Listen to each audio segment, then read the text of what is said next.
I've always prided myself on being the kind of woman who knows her place. I married young, raised children, built a home.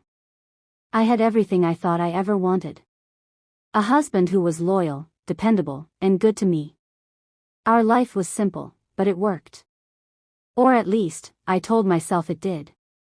But the truth is, no one talks about the quiet moments, the ones that sneak up on you, when everything changes without you even realizing it. You see, my story starts not with a bang, but with a whisper. A glance. A feeling, too subtle to notice at first, but they're all the same. Ethan, my husband's nephew, had always been part of the family. He was the kind of young man you would call a good boy. Raised well, respectful, with that charm that made everyone like him. I thought of him as a son, never in a million years did I consider him anything else. But over the years, things changed. Ethan wasn't the same young boy who ran around our house at family gatherings anymore. He grew up. And somewhere along the way, I noticed the way he started looking at me, just a little too long, a little too intensely. I'd catch him staring when I was talking to someone else, and it wasn't just a passing glance. No, it felt deliberate. At first, I thought maybe it was just my imagination. After all, I was in my 50s, and Ethan was still young enough to be my son. What could he possibly see in me? But the truth was, I couldn't stop thinking about it. I couldn't shake the feeling that something was different between us. I could pretend it was nothing, but deep down, I knew it wasn't. And I hated myself for it. I shouldn't have felt this way. I was a married woman, after all. Then came the day when everything changed. Ethan came over to visit, just like he always did, but this time was different. I was alone when he knocked. There was no one else in the house, just me and him. He stood there in the doorway, looking at me like he was waiting for me to say something. I could feel the air between us shift. There was something hanging there, something unsaid, but understood. He didn't speak at first, just stared at me with those deep, dark eyes, and for a moment, I couldn't breathe. His presence filled the room, like he was taking up space in my mind that I didn't know was empty until then.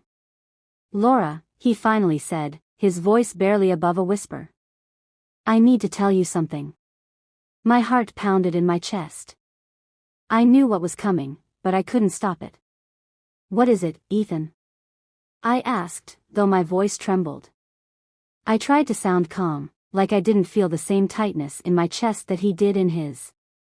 He took a step closer, just a few inches away now.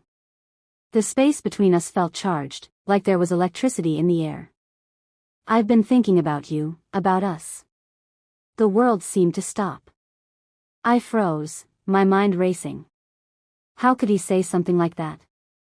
How could I not have seen this coming? But in that moment, I realized something I hadn't fully understood until now. This wasn't just about him. This was about me, too. I tried to pull away, to remind myself of the rules.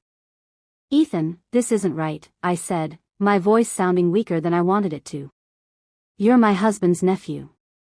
This is wrong." But even as the words left my mouth, I knew they didn't feel true. They were just a shield, a way to protect myself from the truth. From the pull I felt inside me. From the way his words made my heart beat faster, from the way my body wanted to move closer to him. He didn't say anything. He didn't have to. I could see it in his eyes, he understood. And that was the problem. He understood me in a way I wasn't ready to admit. He saw me. Really saw me. Not as the wife, not as the mother, not as the woman in the background of everyone else's lives. He saw the woman I had forgotten, the one I had buried under years of responsibility and routine. I should have walked away then. I should have told him to leave, to never come back. But instead, I let him stay. We talked for hours. He listened, really listened, to everything I had to say. He made me feel things I hadn't felt in so long. Seen. Desired. Like I was more than just a caretaker. More than just someone's wife. After that night, I thought I could forget about it. I told myself it was just a moment, a fleeting temptation, and nothing more. But the truth is, once something like that awakens inside you, you can't put it back to sleep. The next time Ethan came over, things were different. Our conversations were different. He would look at me in that way, and I couldn't ignore it. I didn't want to. It was a slow burn. The moments when our paths crossed, the tension was almost unbearable. Every time we spoke, it felt like we were on the verge of something that could ruin everything but also give us everything we secretly craved. I hated myself for even entertaining the thought, for letting myself get pulled into something that wasn't just wrong, it was dangerous. But I couldn't help myself. And the worst part? I didn't want to. One evening, after a family dinner, when everyone else had gone to bed, he stayed behind. He told me he needed to talk. I could feel my pulse quicken as I led him into the study. It was dark, quiet, just the two of us. And for the first time, I let myself really feel the weight of what was happening. "Laura," he said, his voice low. "I know you've been fighting this, fighting what's between us. But I can't fight it anymore. And I know you feel it, too." There was no turning back now. I knew what was happening. I knew where this was going. And the worst part? I didn't want to stop it. I didn't want to pretend anymore. Maybe I've lost my way. Maybe I've lost sight of who I was. But in that moment, with him standing so close, all the years of being someone else, the dutiful wife, the responsible mother, fell away. And I was just me. A woman who wanted something more. Something that made her feel alive. I don't know what happens next. Maybe I never will. Maybe I'll always live with the guilt, the weight of this secret, knowing that if it ever comes out, it will destroy everything. But the truth is, I can't stop now. I don't know how to. Some choices we make can never be undone. Some desires can never be forgotten. And once you cross a line, there's no going back. But maybe that's the only truth that matters. So, what do you think?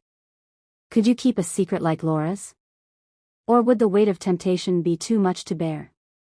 If you're intrigued by this story, don't forget to hit that subscribe button for more captivating tales. Share your thoughts in the comments. Have you ever felt torn between loyalty and temptation? We'd love to hear your perspective.